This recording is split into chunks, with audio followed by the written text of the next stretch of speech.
Alors, est-ce que la Bible a été changée ou puis-je encore méfier? C'est vrai que dans l'Antiquité, il n'y avait pas d'imprimerie. Donc, les manuscrits originaux étaient copiés et recopiés à la main et passés ainsi à la génération suivante. Donc, c'est normal qu'on puisse remettre en question le processus de transmission. Mais, pour évaluer la valeur historique d'un document, on le soumet à des types d'examens pour vérifier l'authenticité et l'intégrité. Est-ce qu'on connaît l'auteur du document? Est-ce qu'on connaît la date de ce document? Est-ce que ce document est tel qu'il a été écrit par son auteur? Est-ce qu'il a été altéré par la suite? Récemment, j'ai fait plusieurs recherches sur la transmission des textes bibliques, des manuscrits anciens et des découvertes archéologiques. J'aimerais vous présenter les pièces qui m'ont le plus fasciné. Premièrement, il s'agit du codex, ce qu'on appelle le codex Sinaiticus, un manuscrit d'environ 1600 ans, écrit autour de l'an 330 après Jésus-Christ, qui contient la majorité de l'Ancien Testament et la plus ancienne copie complète du Nouveau Testament en grec. Le document a été découvert en 1859 dans un monastère au pied du mont Sinaï en Égypte. Au début, on a découvert que quelques feuilles, si vous voulez, et plus tard, on a continué de découvrir et d'assembler. Quelle est son importance pour nous aujourd'hui? Il y a beaucoup à dire à ce sujet-là. Premièrement, c'est la plus vieille Bible du monde qui existe. C'est un des codex, qui veut dire livre, ayant le plus d'autorité pour les traducteurs bibliques.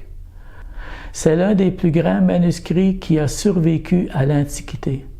Donc, le Codex Sinaiticus est pour tous les chrétiens un trésor d'un prix inestimable. Ce manuscrit vieux de 1600 ans est l'un des plus grands trésors écrits au monde, imaginez-vous. Il donne une fenêtre pour qu'on puisse voir le développement du christianisme et donner une preuve directe de la façon dont la Bible a été transmise de génération en génération. Le deuxième, c'est les manuscrits de la mer Morte. C'est une découverte qui date des années 40 à 50 à Qumran, dans les caves au sud de Jéricho, près de la mer Morte. C'est l'une des plus importantes découvertes archéologiques de l'histoire. On y a trouvé 38 livres sur les 39 qui font partie de l'Ancien Testament. Le plus important pour nous, c'est le grand rouleau d'Ésaïe, qui est maintenant situé au musée de Jérusalem en exposition. Il a été trouvé parmi les plus vieux manuscrits de Qumran. Il contient les 66 chapitres d'Ésaïe. C'est la plus ancienne preuve du texte biblique dans le monde. Avec les manuscrits de la mer Morte, nous avons des manuscrits d'environ 1000 ans plus anciens que les plus anciens qu'on avait à l'époque, qui dataient des temps médiévaux. Toute une découverte. La vérité époustouflante dans tout ça, c'est que ces manuscrits sont presque identiques. Cela nous démontre le soin extrême que les scribes juifs ont pris à travers les siècles pour copier fidèlement les Saintes Écritures. Celui qui me frappe le plus de toutes les découvertes, c'est le papyrus P52. C'est le plus ancien fragment de l'Évangile de Jean, datant d'environ 125 ans après Jésus-Christ. C'est un très petit morceau, 3,5 par 2,5 pouces.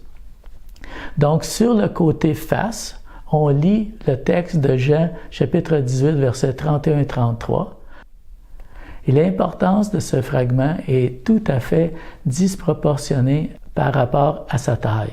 Même s'il ne s'agit que d'un petit fragment, c'est la preuve que l'Évangile de Jean était déjà en circulation vers les années 100 à 125 après Jésus-Christ. On lisait l'Évangile de Jean déjà en Égypte. Pour moi, qui suis un missionnaire, ça m'a vraiment allumé d'apprendre que ce papyrus fut retrouvé en Égypte, loin de l'endroit d'origine. L'Évangile de Jean a été écrit à Éphèse vers les années 90. Et là, on le trouve découvert, traduit en grec coptique, en Égypte, près du Nil, environ 35 ans après son origine. Wow! Ça nous donne de quoi réfléchir ici. Ça nous fournit des preuves inestimables de la propagation du christianisme dans les régions éloignées de sa terre d'origine. Alors, est-ce que la Bible a été changée? Est-ce que vous pouvez vous fier à la Bible? L'une des raisons pour lesquelles vous pouvez faire confiance à la Bible est que tous les textes anciens qui ont été découverts, la Bible possède les copies les plus survivantes de ces documents originaux et le plus grand nombre. Combien de manuscrits anciens existent aujourd'hui? Selon les experts, on aurait 17 000 documents de l'Ancien Testament et 25 000 documents ou parchemins ou fragments du Nouveau Testament. La Bible a été transmise avec une grande précision au cours des siècles.